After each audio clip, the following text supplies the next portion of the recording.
DiscerningHearts.com, in cooperation with the Oblates of the Virgin Mary, presents Begin Again, the spiritual legacy of Venerable Bruno Lanteri with Father Timothy Gallagher. Father Gallagher was ordained in 1979 as a member of the Oblates of the Virgin Mary. He obtained his doctorate from the Gregorian University, and he has dedicated many years to an extensive ministry of retreats, spiritual direction, and teachings about the spiritual life. Father Gallagher is the author of several books published by the Crossroads Publishing Company on the spiritual teachings of St. Ignatius of Loyola and the life of Venerable Bruno Lanteri. Father Gallagher is featured on the EWTN series Living the Discerning Life, the spiritual teachings of St. Ignatius of Loyola. Begin Again, the spiritual legacy of Venerable Bruno Lanteri with Father Timothy Gallagher. I'm your host, Chris McGregor.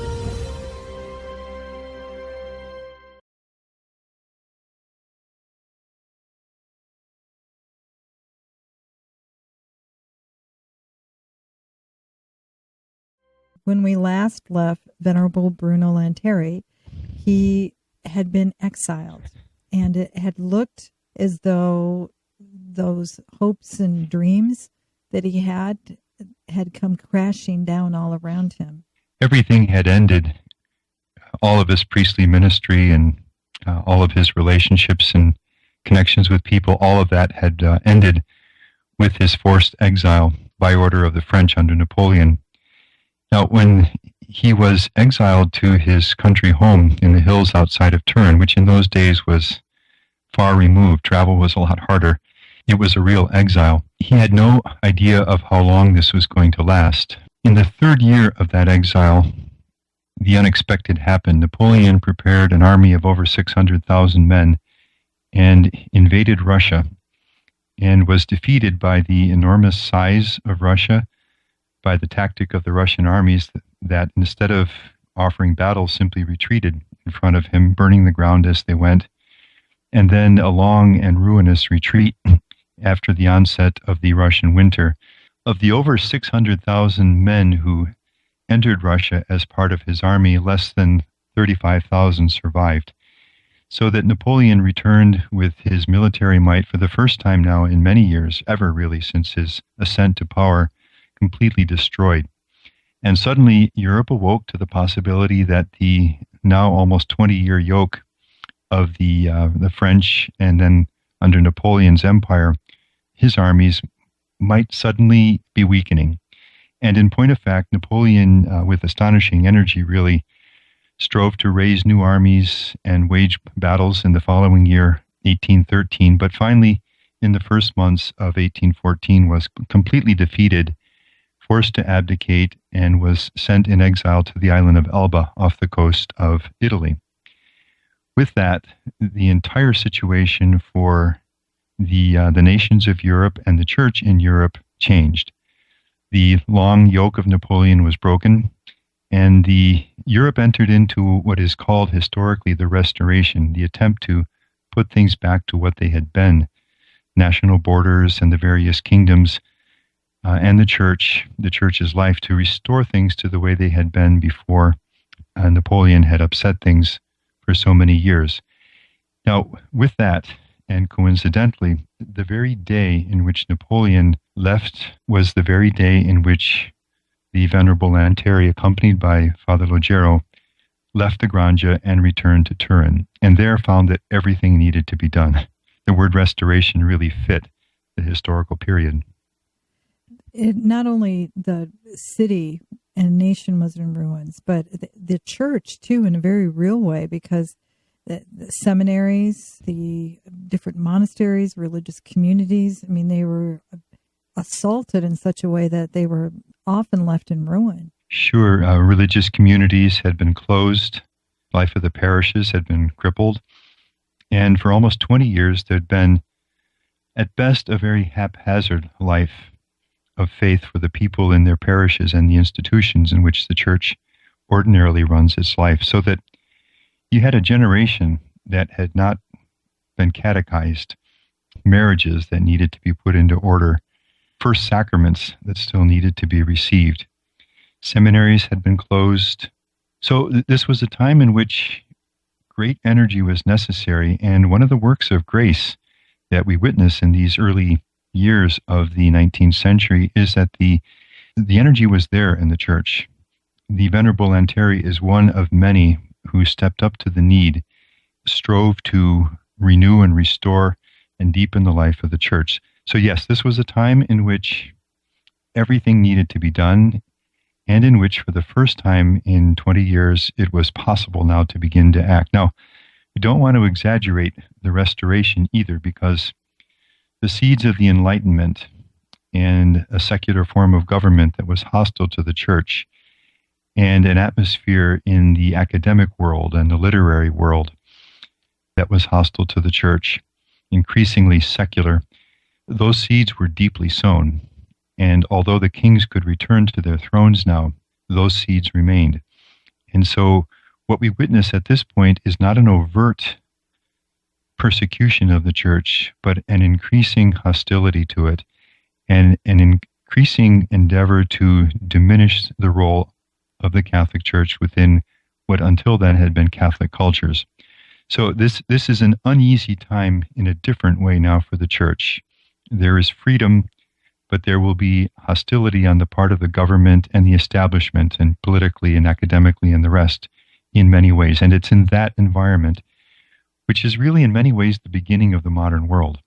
It's in that environment that the Venerable Lanteri and his collaborators will find a way to rejuvenate the life of the church. Father Gallagher, could we draw in some ways parallels with the period in our own lifetime of what happened with the fall of the Soviet bloc back in the late 80s, early 90s, and what seemed to be a period where a restoration should and needed to have occurred? Yes, I think we can. If we think of countries like Poland, for example, which were classically Catholic countries, and in which the church did not have the freedom, other than within very circumscribed limits, to live its life, and suddenly the freedom is there. I think you can see the parallel not only in terms of the increased freedom now for the church to live its life, but also the temptations that come with that kind of freedom. Father Gallagher, what was it like for Venerable Bruno to have that period of such oppression, of such persecution and suffering, and then to so surprisingly have that lifted with this new open door? Well, I think above all, it was enormously happy for him. And I think a little bit of thought can help us understand that his exile ended. He was allowed to return to the city of Turin, the places and the relationships that he'd so loved, and again had the freedom to exercise his priesthood. He could hear confessions again. He could administer the sacraments. And he could, as he did, begin very quickly to work with both lay people and priests to supply them the formation that would allow them to go out into the new cultural situation as disciples of Jesus and spread the faith. This was always his work. Because of the limitations of his health, he would almost never be out in the front line himself. But what he would do with amazing fruitfulness was quietly, in the back places, be working with the priests and the laymen and women who would go out into the frontline situations in the political life and the cultural life of the nation, the educational life of the nation, and in terms of lay people, into the families and into the parishes and the business world, as well-prepared disciples of Jesus, people who were deeply rooted in their faith through a solid life of prayer and deep life of the sacraments, who could then go out into those places and make an enormous difference. You could almost say that was his mission in life. He wasn't able to go to the missions himself for physical reasons, but he inspired other priests to go. He found financial resources for missionary bishops, sent thousands of books, even to our own United States, for example. And the pattern repeats throughout his life. Deeply rooted in the Lord himself, with great energy, he will awaken in other men and women a deep desire and love for the Lord. And I would say the daring to want to be saints, to not set limits to what God's grace can do in our lives. And I think, Chris, we often do that. And then when we meet someone like a Venerable Lanteri, his own life and his quiet but strong and insistent teaching is don't set those limits. God calls every one of us to be a saint, and you can be that. And you can be a disciple for Jesus whose life, as a believable witness to the faith, can impact the lives of men and women around us and bring them to the Lord Jesus. We can't overstate, can we, the importance of the spiritual exercises of St. Ignatius at this point in his life. He would always say that the only real way to understand that, Chris, to understand in his mind, the unique power of this spiritual richness found in the exercises, the only way to understand that is to experience it. And so that would be his invitation, and certainly would remain his invitation today to anyone who maybe has heard something about the spiritual exercises, or knows of others who have found them fruitful, knows of others who have done some reading about Ignatian spirituality and found that valuable. His insistent invitation would be, try it. Connect with somebody who knows something about the Ignatian spiritual exercises. Go to a talk or a series of talks on Ignatian spirituality if that's available in your area. If an Ignatian retreat is being offered, an Ignatian-inspired retreat is being offered in your parish, go to it. If there's a retreat house in the area where it's possible to make a single day or a weekend or longer, the forms of giving the Ignatian exercises are as varied as the spiritual needs of the people who approach them, then try to do that. And as Venerable Lanteri's spiritual son, I'll simply say that I share his conviction now after 30 years of ministry with the spiritual exercises. They have a unique power because they are so concrete. We might read, for example, the works of St. John of the Cross and be deeply inspired and uplifted to know that these kinds of spiritual experience are possible, but might easily feel that that would be for others at a different place in the spiritual life that I might be. That never happens with Ignatius of Loyola, because he is always speaking right on the level of the person who approaches him. There is nothing in his teaching about prayer or the sequence of themes on which to meditate which cannot be available to any dedicated disciple of the Lord Jesus. So his invitation would be, and remains today, here is an astounding richness, 500 years of Christian men and women since Ignatius wrote these in the 16th century. For 500 years, men and women have found these enormously fruitful, and that richness is available to all. That finally is what will lead him to found his community of the Oblates of the Virgin Mary, the conviction that we have this practical, uniquely valuable spiritual richness, which awakens desires of sanctity in those who make them, his retreat. And it is not as available as the church needs. And so the church needs a group of men who are skilled in this and in every way they can make these Ignatian spiritual exercises available. They really make a wonderful difference in the life of anyone who is seeking the Lord. I find it fascinating that in this period in his life, in the Restoration time, that there would be that desire to get knowledge of the faith, spiritual readings, out into the hands of others.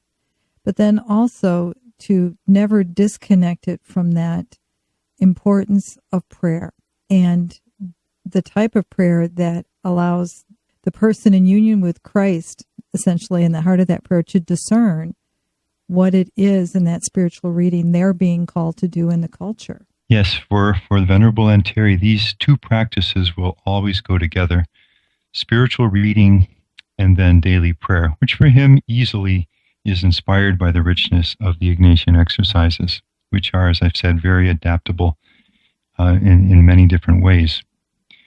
The spiritual reading is important, and as we've said in other conversations, let's amplify that today to the various electronic means of doing what was only available in his day through the printed page. And so through the videos and DVDs and podcasts and websites and the rest. The importance of that kind of spiritual reading or spiritual listening, I suppose we could say today, is that is the way in which new content comes into our life of faith. That is the way in which we grow in understanding, for example, what the Mass is, or what it means to belong to the church, or what is prayer, or what does it mean to say that God loves us, or what does it mean that Jesus is both God and man, what happens when we go to the sacrament of confession. We can live our life of prayer and the sacraments with any degree of knowledge. God's grace will always work.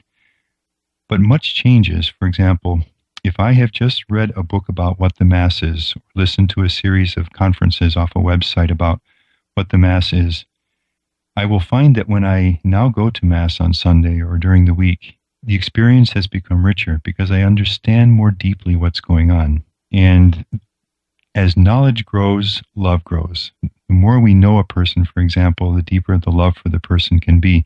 And that's true in general. The more I know about what the Mass is, or what confession is, or what it means to belong to the church, the more my heart will grow in its attachment and its love for these spiritual realities. And then I'll live them in a new way. So that's always one piece that is of great importance in the spiritual life.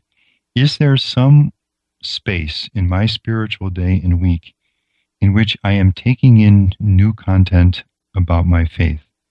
In Lanteri's time, that would have been, am I doing spiritual reading? And this would be the counsel that I've mentioned before to the married woman, mother of 6 children. Try to read at least 1 page a day if you can. The members of his Christian friendship group, for example, throughout all of their life would read half an hour a day of spiritual reading throughout the entirety of their lives. And then the second piece, and the heart of it finally, and for which the spiritual nourishment through reading or listening matters, is the direct relationship with God through prayer. And so the parallel and really deepest question is there somewhere in my spiritual day and spiritual week and month and year in which I am giving time in some formal way, in a way that fits with my vocation, but in some formal way, daily, am I giving time to a space of relationship with God through prayer? Now that can be through a slow and reflective reading of Scripture or Lectio Divina. It can be through a meditation made with the help of the Ignatian teaching or different spiritualities. It can be through praying the Rosary in a very contemplative and deep way. And on. There are endless ways in which we can pray. But for Venerable Lanteri, the key will always be, is prayer at the heart of my life? Now, if we have these two things in our spiritual day, new spiritual richness and content through reading or listening, and some space of communion with God in prayer, and then we're going to grow. And then our lives are going to become a source of spiritual strength and energy for others. I also find it quite wonderful that he, in that heart of the pastor that he would have, would again make materials available for not only his area, but would, as you've said, send it to the United States and to other places. I mean, this period is anywhere from 1815 to the 1820s. And this is not, we would be mistaken in thinking this was an easy road for the Catholic Church in particular to travel. There was much out there that did not foster the Catholic appreciation of faith, and in some ways would be even hostile to it. Yes, and that's the very reason why, with such energy, taught by his own spiritual mentor, Father Diesbach, as we've said earlier, he was so deeply convinced of the need of Catholics, firm, zealous, convinced Catholics, to become prepared, to learn, become formed in their faith, and then enter right into that cultural arena, bringing the means of communication now, but bringing them in service of the faith. I'd say there's two things that come to mind with regard to the struggle involved. One was that the feeling that a Catholic could have was of being very small and very limited in resources compared to an overwhelming presence pushing in a secular direction within the culture through the means of communication, which was the book. And Venerable Lanteri's answer is very simple. Everywhere you live, there are always dedicated Catholics. Get them together. Receive, grow in this kind of formation in the faith. And then use the means that you have for this goal to promote and spread the faith through the means of communication that we have. That more than anything else, he was convinced would multiply the numbers of Catholics who would then multiply all the different works of the Church. And a way of getting an image of what these thousands of books that he, through the Catholic Friendship Group, as it was now called, sent to our United States, would be that the bishop who was appointed as the apostolic administrator of what was then the Diocese of Louisiana had a territory that today covers 11 different states and reached from Louisiana in the south out to the Rocky Mountains and up to Canada. At the same time, he was the administrator of Florida, which was its own diocese. And to cover that entire territory when he was appointed as the administrator of that diocese, he had 12 elderly priests. Okay. You can imagine in that setting, when there were so few priests and members of the church to reach out, and until those structures would be formed, as they would be over the years, to have these books to give as means of formation in the faith would have been an invaluable resource for them. At the same time, Venerable Lanteri also found priests, approached priests in Europe who expressed their willingness to join the bishop in his diocese of Louisiana, and a number of them actually went. He really seems to have been a forerunner of what we would understand the new evangelization to be. I'm just recalling the teachings of Pope Emeritus Benedict XVI, when he said that it's so important to not only have, as we've been discussing, knowledge of the faith, but to have the ability to make that journey from the head to the heart. And when you look at that, the outreach now throughout the entire world, there's even calls to help on the continent of Africa as well as other parts of the world to continue to be able not just to give information, but to give them aids in the journey. I think you could say in our terms now, using that phrase of the new evangelization, that in the culturally different, but different only to a degree, circumstances of his time, that was the type of evangelization to which he dedicated his life. That is, to a culture that was nominally Catholic, but in which, because of the impact of the Enlightenment and the French Revolution and all the wars and everything that had followed, was rapidly falling away from the practice of its faith. Right in those circumstances, to be an instrument to renew and reawaken and re-energize the faith of those born into Christianity, those born as Catholics, that was the goal and the work of his life. He didn't travel very much in his life. Part of that would have been for reasons of health. But what he did do was, right in a culture that had been thoroughly Catholic and was now weakening rapidly in the practice of its Catholic faith, he was a presence awakening priests, religious, and countless laymen and laywomen to the richness and the blessing and the gift of their faith, deepening them in an understanding and knowledge of it, growing, as you say, through prayer from head into moving into the heart. And that's a remarkable thing if you think about it. To take a Christianity and a Catholic life which had become weakened and worn and seemed to be waning within the culture, and in a way that is literally almost without parallel in the history of the entire church, awaken a wave of sanctity right within his own local area, is a remarkable thing. And I say without exaggeration, probably without parallel in the history of the church. I think I've quoted earlier that in the 19th century, in his little country of Piedmont, so we're looking at a geographical area the size of something like the state of New Hampshire or Vermont, there were 60 men and women whose causes of canonization were introduced. And of the 60, 30 of them right within his own city of Turin, which is simply astounding if you think about it, and which gives an enormous message of hope. That is, the forces that seem to be weakening the practice of Christianity in the culture around us can seem so enormous, and our own presence so small and so limited that we can almost wonder, can any individual within the church really make a difference? And here's an answer.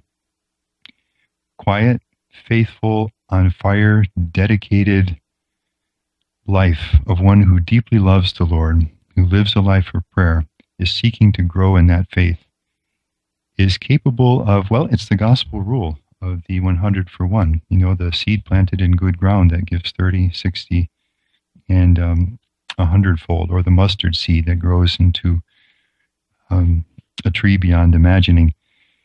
That law is always there when members of the church are willing to live their faith seriously.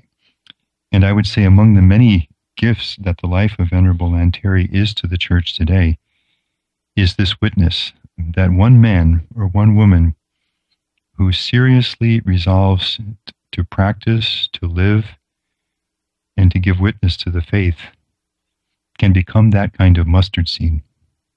How wonderful, Father Gallagher. I wish we had more time. Final thoughts on this aspect of our conversation.